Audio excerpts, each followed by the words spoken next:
Which CPU should I consider? But should I get an i3 or Ryzen 5? Is 8GB LPDDR5 RAM better than 16GB LPDDR4 RAM? Is GTX 1650 enough in 2024? Choosing the right laptop is a far more confusing task than choosing what to watch on Netflix. I mean, there are so many things you have to keep in mind before making that purchase decision. I know this is overwhelming, but don't worry, we're trying to make it easy for you to pick the right laptop, whether you're buying it right now or next year in 2025. Alright, so let's begin this ultimate laptop buying guide. If you're here for the first time, I'm Irshad, you're watching Track and Tech English, your destination for detailed, incisive gadget reviews. Now let's start off with my favorite category, which is the budget gaming laptop category from 50,000 to 75,000 rupees. I think it's not just my favorite, but your favorite as well. Inside a budget gaming laptop, you need a CPU with at least 6 performance cores, and it makes sense to consider Intel's Core i5 or Ryzen 5 Edge, HS or HX series. Now when you're considering these processors, ensure that you get an Intel Core i5 12th generation processor or at least a bare minimum of Ryzen 5000 series. Do whatever you want, but do not consider a Zen 3 or a Zen 2 architecture AMD CPU, and here's just a list of all the CPUs that you should not consider at all. Now, as for the GPU, which is of course the most important part of a budget gaming laptop, the RTX 3050 is the new RTX 2050 and the RTX 2050 is the new GTX 1650. Now, around the 50,000 rupees price range, sometimes you can actually get a laptop with RTX 3050. Even the 4GB one is fine. Also, take a look at the TGP of the GPU. It should not be below 45 watts. It has to be higher. But since we define the category as 50 to 75,000 rupees, if you can actually extend the budget to up to say 70,000 rupees, then the best budget GPUs right now are the 4050 and the 4060. Now, one of the confusions that I have generally when looking at budget laptops is, should I buy a 4050 or a 3060? But it's better to buy a 4050 in our opinion, primarily because you get DLSS 3.5 and you also get frame gen. Because newer GPUs will come with newer technologies, and these newer technologies are actually very useful because when you use one of these upscaling technologies, you will get better frame rates and better performance as well. Now, when it comes to the RAM, you should get at least a bare minimum of 16GB of RAM. Always get more RAM. More RAM is always better. Don't get an 8GB RAM laptop, even if it's LPDDR5. By the way, talking about slots, if you get an extra SSD slots, that also would be preferred. Always take a look at a laptop which gives you the option to customize it. Now, when you look at the display, it'll generally be an LCD panel, of course an IPS panel, but take a look at a 1080p display and more importantly, a higher refresh rate display as well. Mostly when you look at gaming laptops, they're not very geared towards color accuracy. So what you'll get is 45% NTSC support and at best like 250 nits of peak brightness. Higher brightness would be better. So see if you can get something like that. Alright, next I'm going to be talking about mid-range gaming laptops, but before that, if you haven't hit the subscribe button yet, go ahead and do that. Your support will help us reach 1 million soon. Now, if you have a little more budget and you can buy a mid-range gaming laptop, which starts at generally about 75,000 rupees to a lakh, then these are the CPUs that you must consider. Basically, what you should consider is at least a bare minimum of Intel Core i7 or Ultra 7 or a Ryzen 7 with any series, basically H, HX or even HS for gaming. What you need to note is ideally having about 8 performance cores is about the sweet spot that you can have for gaming in this price range. Now, for the CPUs that you must not consider, don't consider the AMD Zen 2 or the Zen 3 because they're pretty late in their life cycle right now. And as far as Intel's concerned, the 13th generation and the 14th generation Core i7 and i9 have had issues and there have been reported problems with it as well. So if you're buying a laptop with one of those chips, then just be a little careful. Try to avoid them as much as possible. Now, if you're buying a mid-range gaming laptop, ensure that it has at least an RTX 4060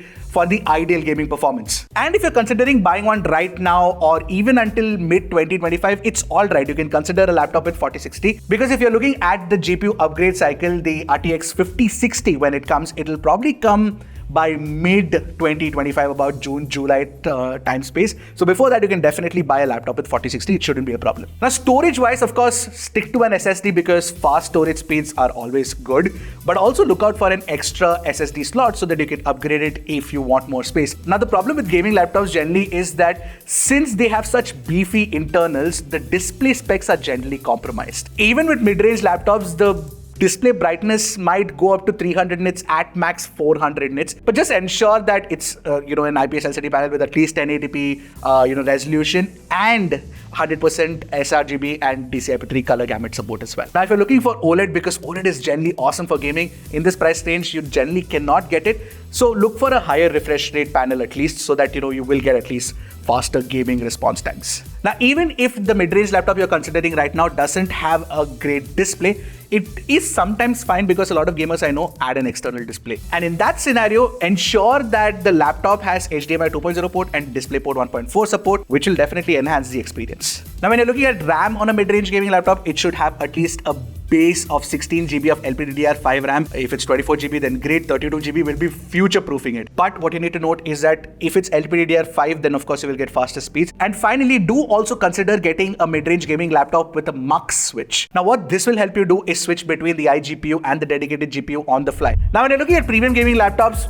easy, Core Ultra 7, Core Ultra 9, Ryzen 7, Ryzen 9. Now, one confusion that might crop up in your head is when you take a look at the core count of an Ultra 7 and compare that to a Ryzen 9, and if both of these have similar core counts, and you'll be like, hey, should I pick the Core Ultra 7 or should I go for the Ryzen 9? Well, go for the Ryzen 9 because you'll get faster CPU cores, and that will generally be better for other tasks apart from gaming as well. For example, if you're editing videos or 3D modeling. Now, unlike budget and mid-range gaming laptops, when it comes to premium gaming laptops, you might want to wait it out a bit before you buy one. Primarily because yes, there are 4070, 4080 and 4090 laptops available right now, but the 5000 series is right around the corner. It could launch in December or January. And of course, there are leaks that, at CES, the 5000 series will be showcased. Yeah, let's wait and watch. When you're looking at RAM, it should be at least 32 GB or 64 GB of DDR5 RAM with 8400 mega transfers per second speed. Yeah, because you need that kind of, throughput. As far as SSDs are concerned, Gen 4 SSDs are fine, but if you can get a Gen 5 SSD, that'd be nice. Now, with displays, don't buy a display with 1080p in this price range. You can get 2K and 4K IPS LCD panels. Sometimes you can even get OLED panels. With respect to connectivity, these premium gaming laptops do have the latest standards supported, so Wi-Fi 7 and Bluetooth 5.4 will be there.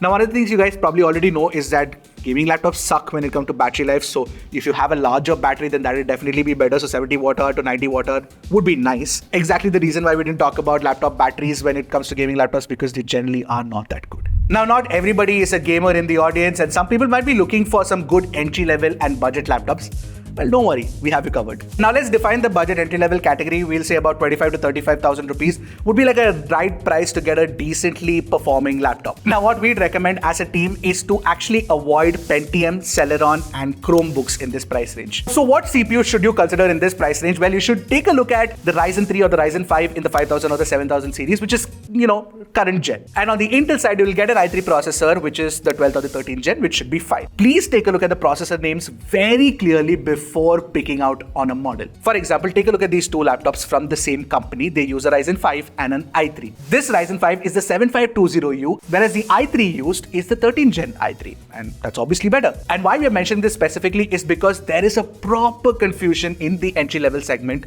when you're picking out your CPU. Also, just a word of caution, in this price range, if you find a laptop which has only a single hard disk drive, please don't buy it. An SSD is an absolute must even in this price range. Of course, in this price range, you should not expect 16 GB of RAM, 8 GB of RAM should suffice, but don't get something with 4 GB of RAM. Also, if the entry-level laptop that you're considering has an extra slot for a RAM, then that will be good as well. Also, one thing to note is that generally as a thumb rule, don't just take a look at the Amazon and Flipkart listing when you're, buying a machine. Primarily because sometimes we've noticed this is that the listing name will have LPDDR4 or LPDDR5 RAM, and that would generally indicate that the RAM is actually soldered and you wouldn't have any extra slot for upgrading. So please also visit the manufacturer's website to double check if there is an option to upgrade. Now, finally, talking about the display, please avoid TFTs at all cost.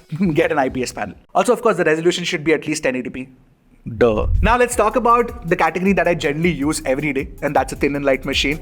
And this category has been exploding lately, all thanks to the kind of efficient processors that are coming through in the market. Firstly, we've got the Snapdragon X Elite series at the Windows side of things, and we've got the Apple M series now with the M4 that was launched recently at the Mac side of things. And why I'm talking about them together is because ARM. And when it comes to x86, we've got the Intel Core Ultra 1 and the Core Ultra 2, and AMD has its Ryzen AI 9. Now, all of these are very power efficient processors, and the battery life that you're getting on all of the machines that you've tested lately is actually very, very, very good. Now, here are things you must note when you're buying a thin and light machine. Now, stick to the x86 platform like in the Intel or AMD if you've already been using x86 and Windows, primarily because app support is fantastic, software support is obviously the most matured, and you can play literally whatever game games you want to, even on a thin light machine, because Game Pass is also supported. Whereas on Snapdragon X8, which is based on ARM, Windows is not as matured, so you do not have too many softwares compatible right now. There are quite a few, but not as much as the x86 platform yet. As for Apple, the latest M4 series should be like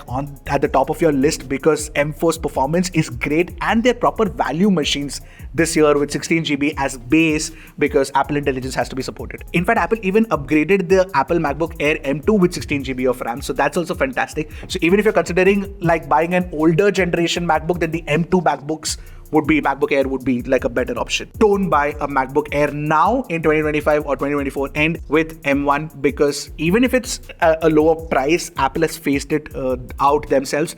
So, you won't get the kind of support or long-term support that you would want from a machine. Now, with respect to the Intel Core Ultra 200 series, there are some concerns being mentioned about the performance of the Core Ultra 200 series because of throttling that's happening to ensure that you get the kind of efficiency. So keep that in mind as well. With Ryzen AI 9, it's very powerful, but there are very few machines in the market and there's very little marketing being done around that as well. So overall, if you look at it, when you look at the thin and light landscape at the moment, I would obviously pick a MacBook M series machine, because I've been on that ecosystem for a long time.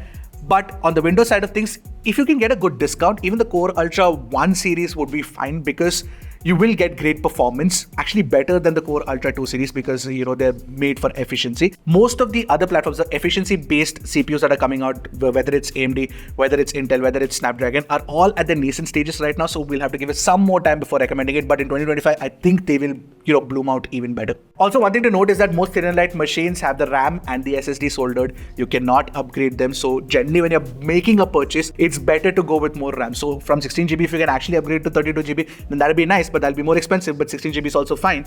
But storage, don't go for the 256GB variant. Go for the 512GB base SSD. And 1TB would actually be better, because trust me, storage runs out really fast. Finally, one piece of advice I'd like to give you guys is that if you're taking a look at the price of a laptop online, it would make sense for you to go and check it out offline and then buy it online. Sometimes when you're at the store and you tell them that, oh, I'm getting it at this price online, sometimes they might price match it, but most of the times they don't. But especially when it comes to laptops, with TVs, they do it. But yeah, I mean, you can keep that gentle thought in your head as well. Alright, so these are some of the basic things that you need to look out for while considering a new laptop. I know it's a very confusing market. We find it very difficult for ourselves to, look at the market and analyze it properly, because the kind of models that you get across price ranges is just crazy, man. And when things are crazy, sometimes you just need some help. Hopefully this video was helpful for you. I'll see you guys in the next one. Until then, keep tracking and stay safe.